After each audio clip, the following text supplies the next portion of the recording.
Uno. Ci vuoi zucchero o no? Sì, zucchero, ma quanti cappuccini ha fatto? Oh, non si sa quanta milioni di cappuccini. 45 anni.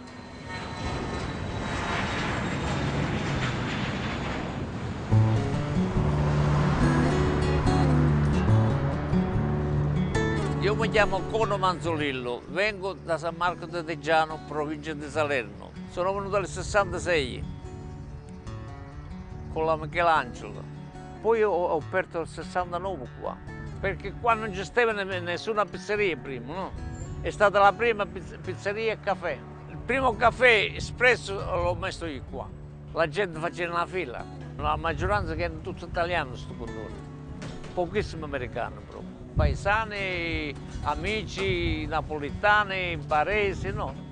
E loro si parlavano dialetto proprio, non italiano, dialetto.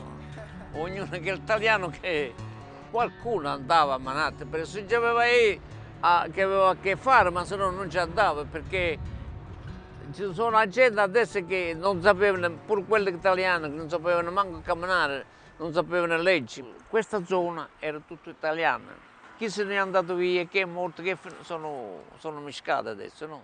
Ci sono gente che non vogliono tornare più. Prima si poteva comprare una casa a 30, 20, 25 mila dollari qua, adesso ci vogliono 1 milione e mezzo.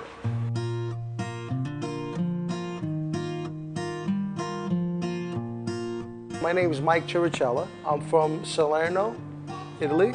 I've been living in this neighborhood 47 years, and I'm a first-generation Italian-American. These buildings here is now all affordable housing for senior citizens and people who can't afford to live in this neighborhood anymore, because the rents went from, when I was a kid 40 years ago, to $150 a month to $3,000 and $4,000 a month to live in this neighborhood. So the only way the people in this neighborhood who grew up here can afford to live here is by getting affordable housing in this neighborhood. I always remember having a sense of, you know what, no matter what block I walked down, I always felt safe back then, that I knew that this was my neighborhood. This is the best bread in Brooklyn, right here, Napoli Bakery. And this young man here, I know him since he's 5 years old. I coached him in basketball and baseball. So he keeps the tradition alive, and I keep the tradition alive by buying the bread here. There you go, David. There's a lot of things that don't exist anymore. Italian restaurants have fallen by the wayside, and all you see a lot of bars cropping up, a lot of Thai food, and you have these small little frame buildings, and you have these tremendous condos that are, and these tremendous developments that are built right next to them. Places that you never thought you could see before. This laundromat used to be a club, a social club. There's no more social clubs left because there's no Italian Americans left to socialize like they used to be. So they left and they made it a laundromat. The Alligator Lounge across the street used to be a pastry shop called Galleria, the best cheesecake. That's gone. It is now the Alligator Lounge, one of many lounges in this neighborhood. I feel like a stranger in my own neighborhood. I feel like I'm in the minority, not in the majority anymore.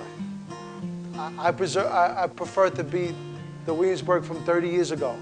But I know that Williamsburg, it doesn't exist anymore, so I'm gonna transform myself with the neighborhood and try to do the best I can and stay here. But the Williamsburg from when I was a child is not here anymore, and that's the one I truly miss.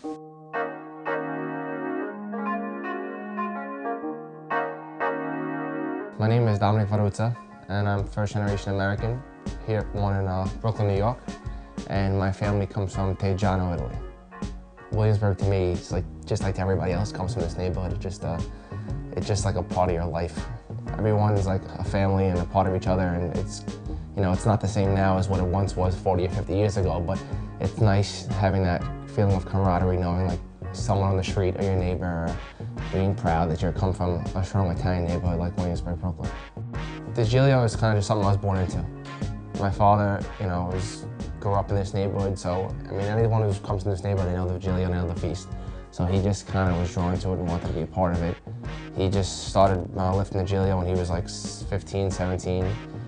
And then when I was born, I just fell in love with it right away.